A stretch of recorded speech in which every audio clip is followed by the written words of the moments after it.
الحمد لله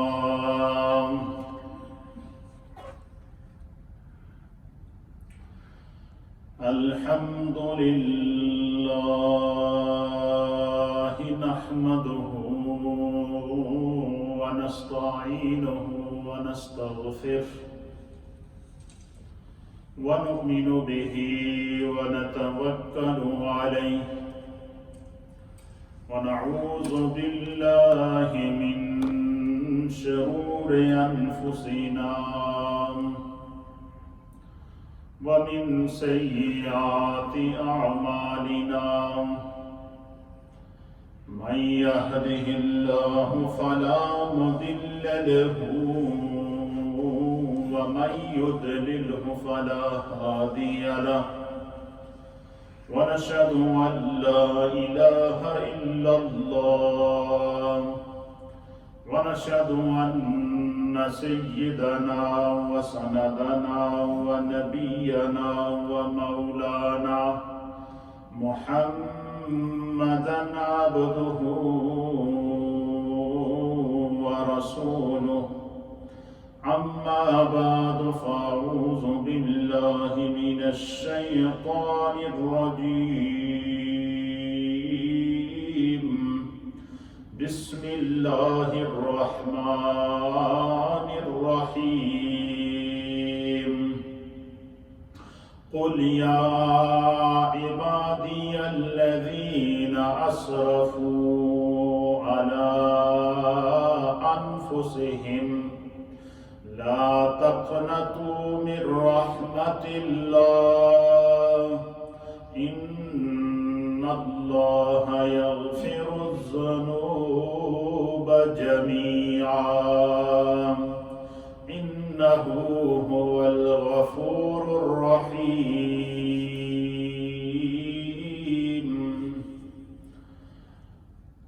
وصارعوا إلى مغفرة من ربكم وجنة أرضها السماوات والأرض أعدت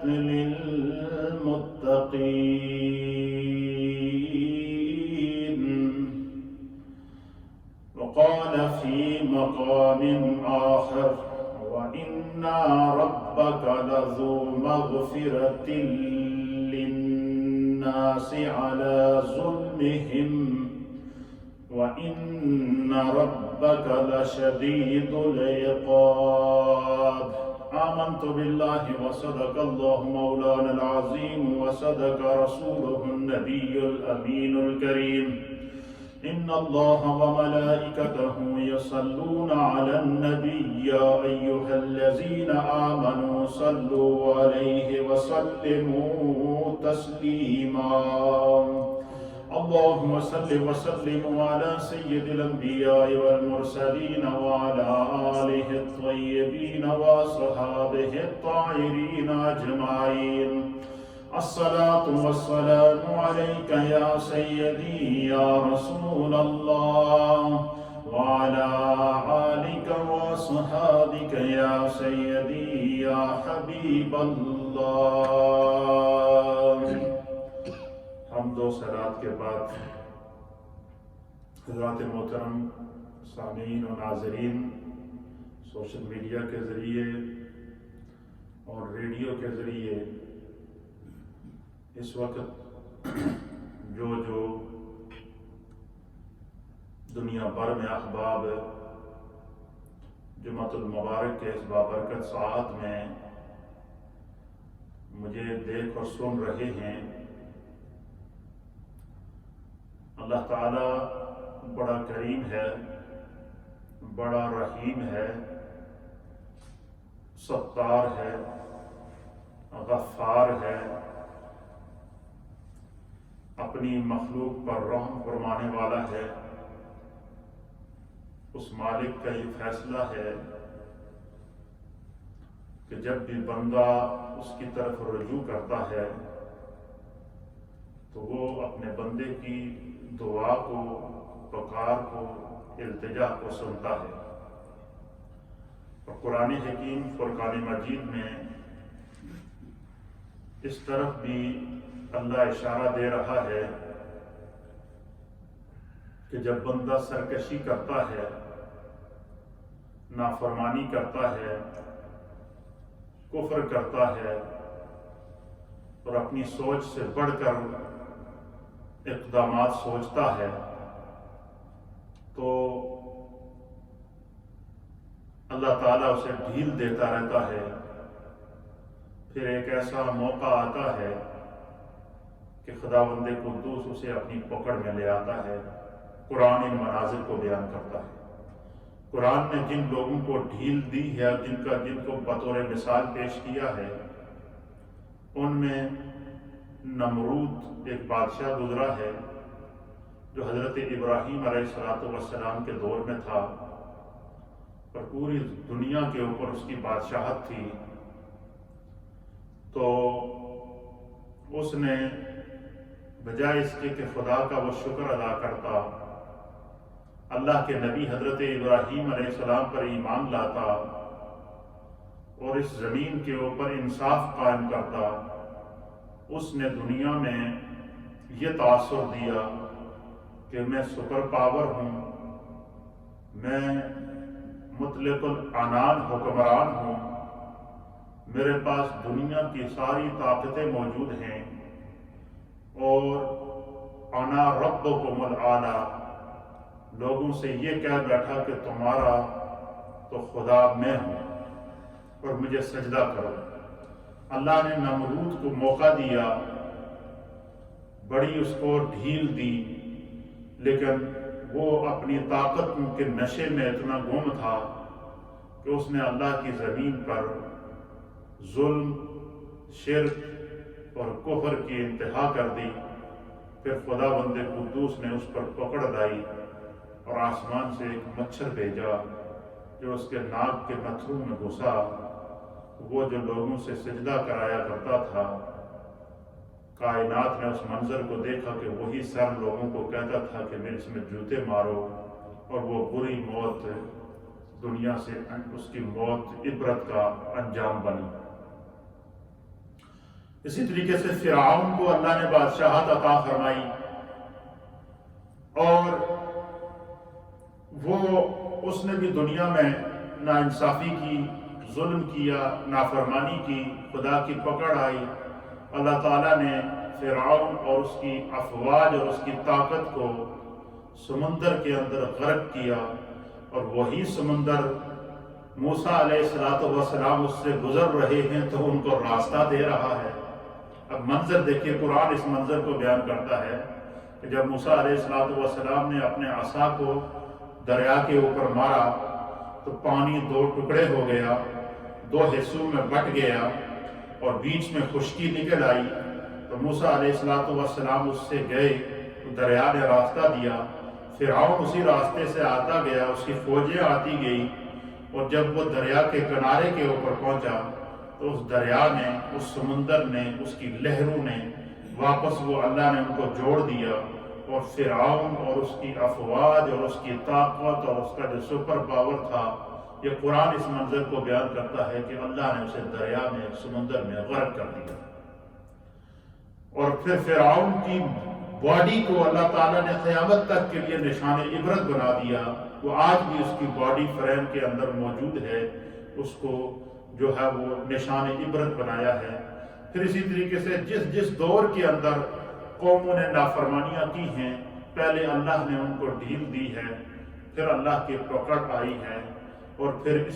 یہ قرآن اس منظر کو بیان کر کے نبی پاک صلی اللہ تعالیٰ علیہ وآلہ وسلم کی امت کو قرآن ان تمثیلات کے ساتھ یہ سمجھا رہا ہے کہ اے میرے محبوب کی امت سے تعلق رکھنے والوں، تم ان نافرمانیوں کی طرف نہ جانا، ان گمراہیوں کی طرف نہ جانا، اس کفر کی طرف نہ جانا، اور خدا کی رحمت اور اس کے غضب کو چیلنج نہ کرنا۔ تو اگر تم کرو گے تو سابقہ امم کا حال تمہارے سامنے موجود ہے۔ تو وہ آج کا دور آیا، زمانے نے ترقی کی، ٹیکنالوجی کا دور آیا، ایٹم کا دور آیا، ایٹم بم کا دور آیا، میزائل کا دور آیا، سیاروں کا دور آیا،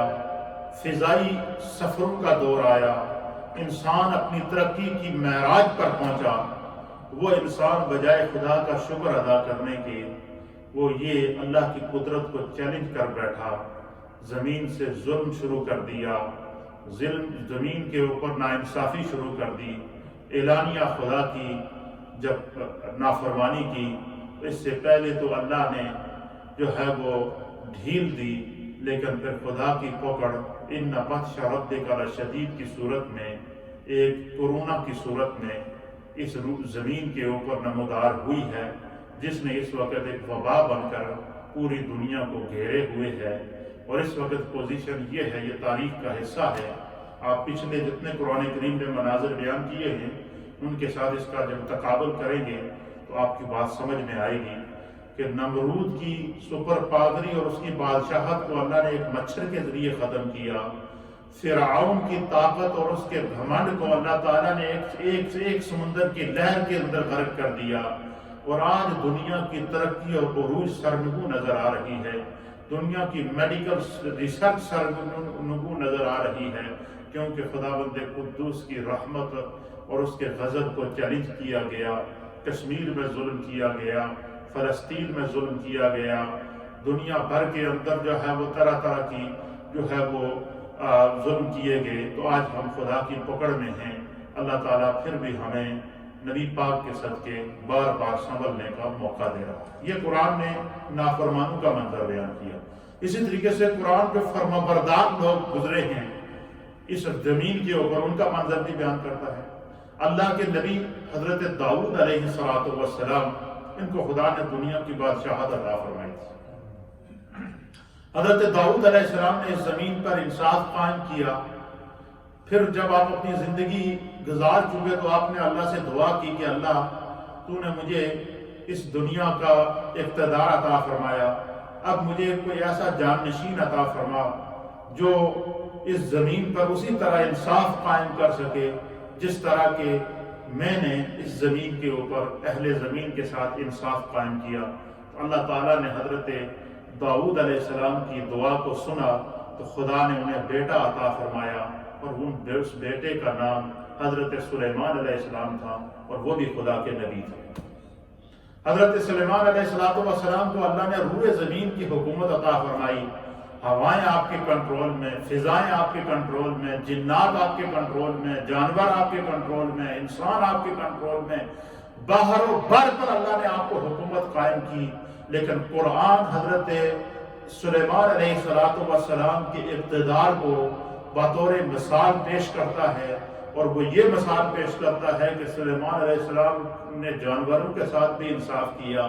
سلیمان علیہ السلام نے پرندوں کے ساتھ بھی انصاف کیا، سلیمان علیہ السلام نے جنات کے ساتھ بھی انصاف کیا، سلیمان علیہ السلام نے حیوانات، جمادات، نباتات، چرند پرند، ہواؤں، فضاؤں، ہر شے جو خدا نے آپ کے اختیار اور اقتدار میں عطا کی تھی، آپ نے اس پر انصاف کو قائم کر کے دکھایا۔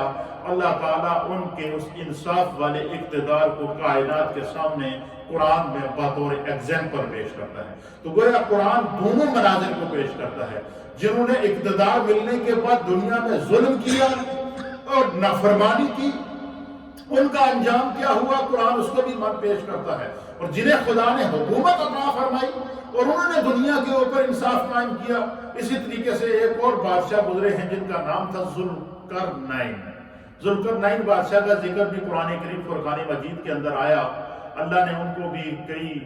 100 سال کی حکومت عطا کی۔ اس بادشاہ نے زمین کے اوپر انصاف قائم کیا۔ خداوند قدوس نے، حالانکہ اس میں اختلاف ہے علماء اور محدثین کا کہ یہ جو ذوالقرنین جن کا ذکر اللہ کرتا ہے کیا یہ نبی تھے یا کہ ایک عام آدمی تھے، تو بعض مفسرین کی رائے یہی ہے کہ وہ نبی نہیں تھے بلکہ ایک عام آدمی تھے۔ لیکن ایک عام آدمی ہونے کے باوجود اگر ان کو خدا نے اقتدار دیا تو انہوں نے دنیا میں انصاف قائم کیا، تو اللہ تعالیٰ ان کی عدل والی حکومت کو فار ایگزامپل قرآن میں پیش کرتا ہے۔ اسی لیے یہ قرآن جو ہے وہ قیامت تک کے لیے رشد و ہدایت کا ایک ثمرہ ہے۔ آج کے دور کے حکام، اقوام عالم، دنیا میں 203 سے زائد اس وقت کنٹریز ہیں، ان کا آپس میں باقاعدہ ایک یونائٹڈ اتحاد ہے جسے یونائٹڈ نیشن کہتے ہیں، جسے اقوام متحدہ کہتے ہیں، اسی طریقے سے ہر ریجن کے اندر جتنے کنٹریز موجود ہیں ان کے اپنے اپنے اتحاد ہیں، جیسے OIC ہے اسلامک اتحاد کے لیے، اسی طریقے سے یورپین یونین ہے یورپین کنٹریز کے اتحاد کے لیے، اسی طریقے سے یونائٹڈ نیشن ہے پورے ورلڈ کے اتحاد کے لیے۔ یہ ساری کنٹریاں ہونے کے باوجود سب کے پاس اختیار بھی موجود، اقتدار بھی موجود، سب کو جو ہے پوری دنیا کی خدا نے حکومت بھی عطا کی، پوری دنیا کے اللہ نے وسائل بھی عطا کیے، پوری دنیا کے خداوند قدوس نے ان کو جو ہے وہ ضرورتیں بھی جو ہے وہ وسائل کے ساتھ عطا کروائی۔ زمین کے اوپر ان کو اللہ نے حکومت دی، آسمان پہ خدا نے ان کو حکومت دی، فضاؤں میں اللہ نے ان کو حکومت دی، سیاروں کو خدا نے ان کے کنٹرول میں دیا، چاند اور سورج تک رسائی اللہ تعالیٰ نے ان کو عطا فرمائی۔ لیکن اتنا خدا کا کرم ہونے کے باوجود اب اجتماعی طور پر ناانصافی کا یہ عالم ہے کہ 7 مہینے تو ہے ہی ہے، لیکن 70 سال سے مقبوضہ کشمیر کے مسلمان پس رہے ہیں۔ اللہ دیکھ رہا ہے، خدا ایک طرف ان کے اقتدار کو دیکھ رہا ہے، اللہ ایک طرف ان کے اختیار کو دیکھ رہا ہے، اللہ ایک طرف ان کے ظلم کو دیکھ رہا ہے، اللہ ایک طرف ان کی جو ہے وہ ہر طرح کی جو ہے وہ ظلم کو دیکھتے ہوئے خداوند قدوس ان کو جو ہے وہ کائنات کے لیے دکھا رہا ہے کہ دیکھیں اللہ تعالیٰ نے ان کو کتنا اختیار دیا، لیکن کشمیر میں بہتے ہوئے خون کو دیکھ کر ان کا انصاف کانپا نہیں، ان کی توجہ اس طرف نہیں گئی۔ کشمیر میں لٹتی ہوئی ماؤں بہنوں کی عصمتوں اور عزتوں کو دیکھتے ہوئے ان کو پرواہ نہ ہوئی، وہ تماشائی بنے رہے۔ اسی طریقے سے فلسطین کے اندر بہنے والا خون ان کے لیے طرح طرح کے ظلم اور ستم کا سبب بنا ہے۔ اسی طریقے سے ہر طرح کی ابتلاء اور آزمائش کو اللہ رب العالمین نے ان کے لیے جو ہے وہ ذریعہ نجات کا اللہ نے موقع دیا ہے، لیکن پوری کائنات کے بر ظلم ہوتا رہا۔ پھر 7 مہینے ظلم کی انتہا کی گئی، 7 مہینے سے مقبوضہ کشمیر کو لاک ڈاؤن کیا گیا، عورتوں کی عصمت دری کی گئی، بچوں کو قتل کیا گیا، نوجوانوں کی نسل کشی کی گئی۔ خدا کے غضب کو جب دعوت دی گئی تو اللہ تعالیٰ نے قرآن کے اندر پہلے سے ایگزامپل سیٹ کیے ہوئے ہیں۔ نمرود کے انجام کی صورت میں ایگزامپل سیٹ کیا ہوا ہے، فرعون کے انجام کی صورت میں ایگزامپل سیٹ کیا ہوا ہے، حامان کے انجام کی صورت میں ایگزامپل سیٹ کیا ہوا ہے، دنیا کے ظالم اور جابر حکمرانوں کی صورت میں اللہ نے ایگزامپل سیٹ کیا ہوا ہے اور ان کے انجام کی صورت میں ایگزامپل سیٹ کیا ہوا ہے۔ ہم نے اس سے نصیحت حاصل نہ کی، انسان نے اس سے نصیحت حاصل نہ کی، انسان اس طرف نہ جا سکا، تو پھر کیا ہوا؟ پھر اللہ کی طرف سے پکڑ آئی۔ تو اگر نمرود کو ایک مچھر نے آ کر گھیرا تھا اور اس کی پوری بادشاہ کو لے ڈوبا تھا، اور آج دنیا کے 203 سے زائد کنٹریز کو ایک کرونا وائرس جیسے ایک کیڑے نے، ایک وائرس نے، ایک جرثومے نے گھیرا ہوا ہے، جس کے سامنے میڈیکل سائنس بھی ہیج نظر آ رہی ہے، میڈیکل ریسرچ بھی جس کے سامنے جو ہے وہ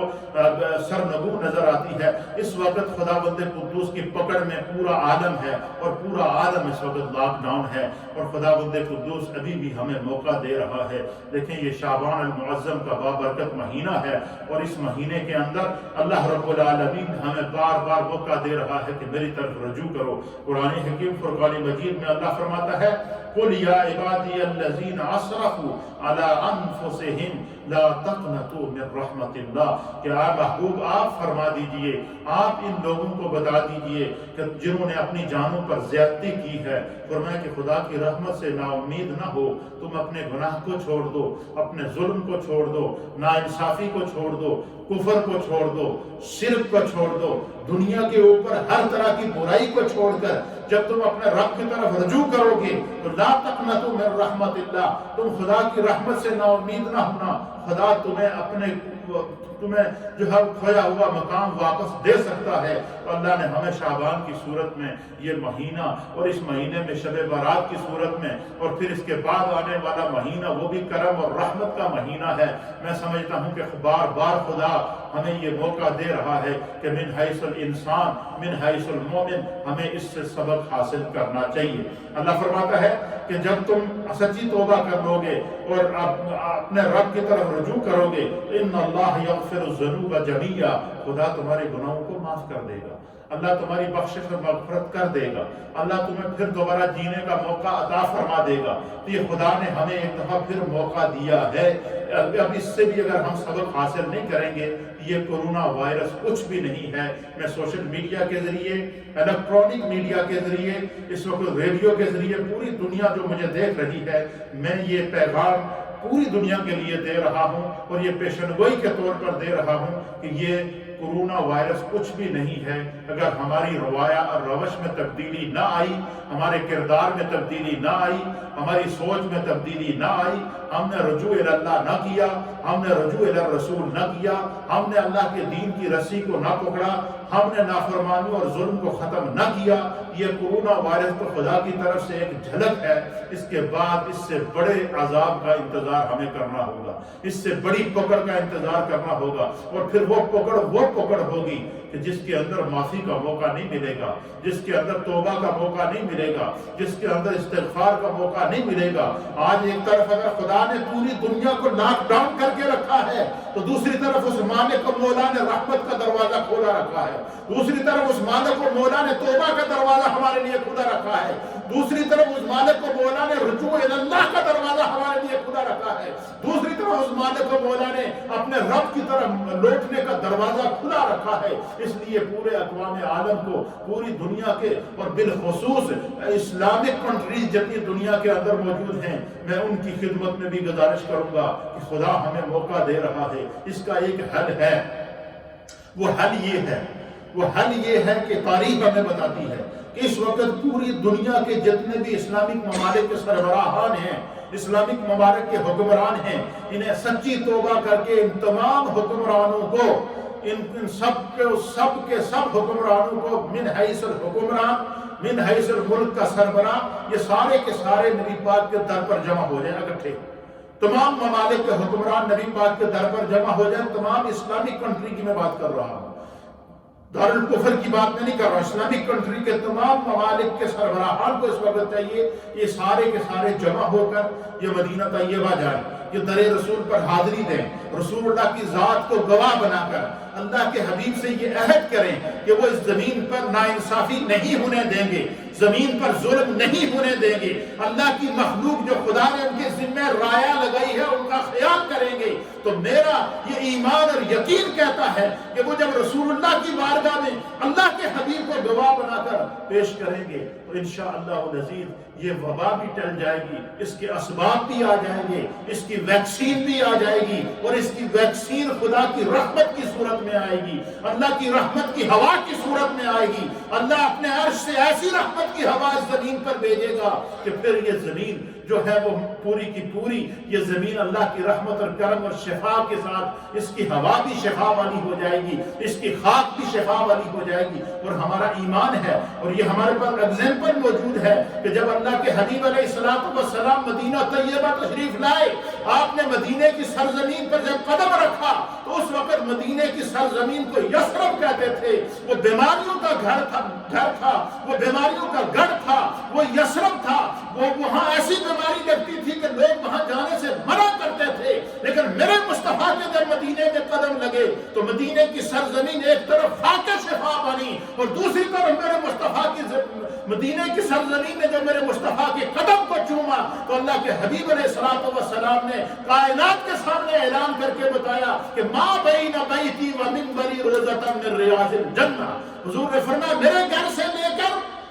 میرے منبر سے لے کر میرے گھر تک کا یہ جو زمین کا حصہ ہے جو دن میں کئی مرتبہ میرے قدم چومتا ہے، یہ جنت کا ٹکڑا ہے۔ مدینے کی زمین کو میرے مصطفیٰ نے جنت قرار دیا ہے، مدینے کی مٹی کو میرے مصطفیٰ نے خاک شفا قرار دیا ہے۔ اس کی وجہ کیا تھی؟ اگر مدینے کے ذروں نے بھی میرے مصطفیٰ سے محبت کی، مدینے کے پہاڑوں نے بھی میرے مصطفیٰ سے محبت کی، مدینے کے شجر و حجر نے میرے مصطفیٰ سے محبت کی، مدینے کی آبشاروں نے میرے مصطفیٰ سے محبت کی، مدینے کی فضاؤں نے میرے مصطفیٰ سے محبت کی۔ اس وقت ضرورت اس امر کی ہے کہ اگر ہم امت کو اس عذاب سے نکالنا چاہیں، ہم امت کو اس آزمائش سے نکالنا چاہیں تو پوری دنیا کے حکمرانوں کو بالعموم اور میرے مصطفیٰ کریم صلی اللہ تعالیٰ علیہ وسلم پر ایمان رکھنے والے جتنے بھی مسلم کنٹریز کے حکمران ہیں، ان سب کو جمع ہو کر در رسول پر جا کر معافی مانگنی چاہیے اور دنیا پر انصاف قائم کرنا چاہیے۔ کشمیر اور مقبوضہ کشمیر اور فلسطین اور روہنگیا اور دنیا بھر کے مظلوم مسلمانوں کے لیے انصاف کے ذرائع پیدا کرنے ہوں گے، ورنہ اس سے بھی بڑے عذاب کی ہمیں جو ہے وہ توقع کرنی پڑے گی، اس سے بھی بڑی آزمائش سے ہمیں گزرنا پڑے گا۔ یہ اس کا ایک حل جو آج کے دور میں ہمیں نظر آتا ہے، اور یہ اس طرف ہمیں آنا پڑے گا۔ یہ باتیں میں نے اس لیے کر دی ہیں تاکہ یہ ساری باتیں ریکارڈ کا حصہ بن سکیں، اور اسی لیے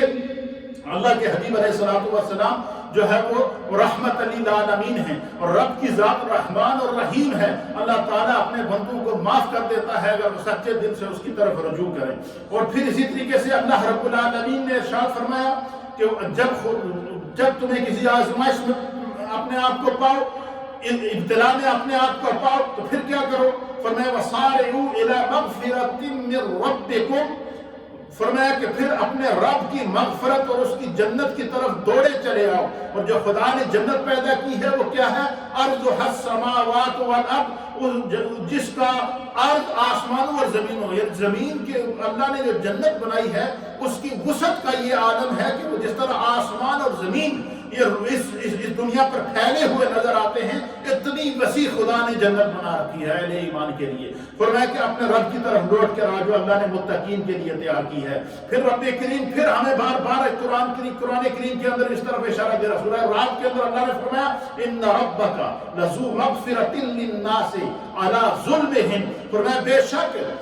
آپ کا رب لوگوں کے ظلم کے باوجود ان کی مغفرت کرنے والا ہے۔ اس کائنات میں اس وقت کیا کیا ظلم نہیں کیا گیا؟ کشمیر کا ظلم جس سے آسمان بھی کانپ رہا ہے، کشمیر میں بہنے والا بے گناہوں کا خون اور کشمیر کے اندر ہونے والے ظلم کی داستانیں، ماں اور بہنوں کی لٹتی ہوئی عصمتیں، بچوں کی ان بچوں کی آہو پکار، اور وہ شامی معصوم بچے جو چلا چلا کر یہ کہہ رہے تھے۔ ایک وہ بچہ جسے کائنات عالم میں دنیا کی میڈیا نے دکھایا تھا کہ وہ بچہ رو رو کر یہ کہہ رہا تھا کہ میرے ماں باپ کو بھی مار دیا، میرے گھر کو بھی تباہ کر دیا، میں چھوٹا سا بچہ ہوں لیکن میں اپنے رب سے تمہاری شکایت کروں گا۔ کسی مظلوم نے رب سے شکایت کر دی ہے، کسی مظلوم کی آہ نے آسمان کا سینہ چیر دیا ہے، کسی مظلوم نے اپنے رب کے غضب کو دعوت دے دی ہے۔ اس لیے ضرورت اس امر کی ہے کہ من حیث الانسان، یہ تو حکام بالا کی بات ہے، اور بعض پکڑ وہ ہوتی ہے جو اجتماعی طور پر لوگ کرتے ہیں۔ ہم مسلمان ہیں، ہمارے کانوں میں اذان کی آواز پڑتی ہے، ہمیں پرواہ نہیں ہے، ہم نماز کے پابند نہیں ہیں، ہم دین کے پابند نہیں ہیں، ہم قرآن کی تلاوت نہیں کر رہے ہیں۔ اس لیے میرے دوست، اگر خدا نے اس وقت ہمیں سب کو اپنے اپنے گھروں میں بند کر کے رکھا ہے، اللہ پھر بھی ہمیں موقع دے رہا ہے۔ اپنے گھروں کو خدا کے ذکر سے آباد کریں، اپنے گھروں کو تلاوت قرآن سے آباد کریں، اپنے رب کی طرف رجوع کریں۔ جس نے جو ظلم کیا ہوا ہے اپنے آپ کے اوپر، کوئی بندہ کسی دوسرے کا کچھ نہیں بگاڑ سکتا۔ جو زیادتی کرے گا اس کا انجام بھگتنا ہوگا۔ حتیٰ کہ قرآن بیان کرتا ہے کہ قیامت کے دن اے انسان، تمہارے ہاتھ تمہارے خلاف گواہ بن جائیں گے، تمہاری زبان تمہارے خلاف گواہ بن جائے گی، تمہارے کان تمہارے خلاف گواہ بن جائیں گے، تمہارے اعضائے جسم تمہارے خلاف ہی گواہ بن کر کھڑے ہو جائیں گے، قبل اس کے کہ وہ وقت آئے کہ ہمیں شرمندگی ہو، قبل اس کے کہ وہ وقت آئے کہ ہمیں جو ہے وہ ہمیں یہ نصیب بھی نہ ہو کہ ہمیں پتہ نہیں کفن پہنایا جائے گا یا کہ نہیں، ہماری باڈی کو غسل دیا جائے گا یا کہ نہیں۔ اس سے بڑی آزمائش امت پر اور کیا ہو سکتی ہے؟ من حیث المسلمان، میری مائیں، میری بہنیں، میرے بزرگ، میرے نوجوان روئے زمین پر جو اس بات کو سن رہے ہیں، ہمیں اپنا محاسبہ کرنا ہوگا، ہمیں سچے دل سے توبہ کرنی ہوگی۔ ہم میں سے ہر ایک شخص جس کو خدا نے جو اختیار دیا ہے اس کو اس اختیار کے ساتھ انصاف کرنا ہوگا، اس کو اس اختیار کو خدا کی رضا کے لیے قربان کرنا ہوگا، اس کو اللہ کے دین کی طرف لوٹ کر آنا ہوگا۔ جب تک ہم یہ کام نہیں کریں گے تو یہ کرونا وائرس کچھ بھی نہیں ہے، اس سے بڑی وبا کا انتظار کرنا پڑے گا، اس سے بڑے عذاب کا ہمیں انتظار کرنا پڑے گا۔ اس لیے من حیث المسلمان ہمیں اجتماعی طور پر اپنی زندگیوں میں اپنی اسٹریٹجی کو چینج کرنا پڑے گا، اپنی فکر کو چینج کرنا پڑے گا، رجوع اللہ کی طرف آنا پڑے گا، ایمان کو مضبوط کرنا پڑے گا، قرآن کی طرف آنا پڑے گا، قرآن کی تعلیمات پر عمل کرنا پڑے گا، خداوند قدوس کے بتائے ہوئے احکامات کی طرف آنا پڑے گا، سیرت رسول اور نبی پاک کے دین کو اپنے لیے ایگزامپل بنانا پڑے گا۔ جب تک اس طرف ہم اجتماعی طور پر ہم لوٹ کر نہیں آئیں گے، ہمیں اس طرح کی آزمائشوں سے گزرنا پڑے گا۔ خدا ہمیں اس آزمائش سے بچائے۔ جو والد ہے اس کی ذمہ داری ہے، جو ماں باپ ہیں ان کی ذمہ داری ہے، اس وقت اپنی اولادوں کو بٹھاؤ اور ان کو کہو کہ بچے ہم اللہ کے عذاب میں آ گئے ہیں، ہم خدا کی گرفت میں ہیں، اس لیے ہم نے بہت غلطیاں کی ہیں، بہت گناہ کیے ہیں، ہم سب اپنی اپنی توبہ کرتے ہیں، سچی توبہ کرتے ہیں، خدا کی طرف رجوع کرتے ہیں۔ اللہ تعالی ہمیں دین کو سمجھ کر اس پر عمل کی توفیق عطا فرمائے۔ ہمیں خدا کی طرف آنا پڑے گا، ہمیں نافرمانیاں چھوڑنی پڑیں گی، ہمیں عبادات کی طرف آنا پڑے گا، ہمیں فرائض کی طرف آنا پڑے گا، ہمیں واجبات کی طرف آنا پڑے گا، ہمیں خداوند قدوس کے احکام پر عمل کرنا ہوگا۔ اگر ہم ایسا نہیں کریں گے تو پھر ہمیں اس سے بڑی وبا، اس سے بڑے جو ہے وہ امتحان اور اس سے بڑی آزمائش اور اس سے بڑے عذاب کے لیے اپنے آپ کو پھر پیش کرنا ہوگا۔ خدا ہمیں وہ وقت نہ لائے، وقت سے پہلے توبہ کی توفیق عطا فرمائے۔ شعبان کا مہینہ حضور نے فرمایا یہ اپنے آپ کو پاک کرنے کا مہینہ ہے، اور رمضان کے مہینے میں خدا اپنی رحمت میں جو ہے وہ ہمیں ڈبو دے گا۔ رحمت بھی ہمیں ملنے والی ہے، مغفرت بھی ملنے والی ہے، جہنم سے آزادی کا عشرہ بھی آنے والا ہے، لیکن اس سے پہلے ہمیں اپنے آپ کو سنبھالنا ہوگا، سنبھلنا ہوگا، دین کی طرف آنا ہوگا، نافرمانیوں کو چھوڑنا ہوگا۔ یہی پیغام ہے اس کورونا سے نکلنے کا، یہی پیغام ہے اس وبا سے بچنے کا، یہی ویکسین ہے وبا سے بچنے کی۔ کورونا وائرس کی وبا کورونا وائرس کی وبا کی ویکسین خدا کی طرف رجوع کی ویکسین ہے۔ کورونا وائرس کی وبا کی ویکسین یہ ہے کہ ہم سچی توبہ کریں۔ کورونا وائرس کی ویکسین یہ ہے کہ ہم دنیا سے ظلم کو ختم کریں۔ کورونا وائرس کی ویکسین یہ ہے کہ کشمیریوں کو ان کا حق دیں۔ کورونا وائرس کی ویکسین یہ ہے کہ فلسطینیوں کو ان کا حق دیا جائے۔ کورونا وائرس کی ویکسین یہ ہے کہ روہنگیا کو ان کا حق دیا جائے۔ کورونا وائرس کی ویکسین یہ ہے کہ شامی مسلمانوں کو ان کا حق دیا جائے۔ کورونا وائرس کی ویکسین یہ ہے کہ دنیا سے ہر وہ شخص، چاہے اس کا تعلق کسی بھی مذہب کے ساتھ ہو، ہر کسی کے ساتھ ظلم نہ کیا جائے، خدا کی زمین پر انصاف قائم کیا جائے۔ جب تک یہ سوچ نہیں آئے گی تو پھر ہمیں کورونا وائرس کا کوئی علاج نہیں ملے گا۔ نہ ہماری دولت ہمارے کام آئے گی، نہ ہماری بادشاہت ہمارے کام آئے گی، نہ ہمارا اقتدار ہمارے کام آئے گا، نہ ہماری ثروت ہمارے کام آئے گی۔ پھر اگر ہم خدا کی طرف رجوع کریں گے تو یرسل السماء، پھر وہ خدا آسمان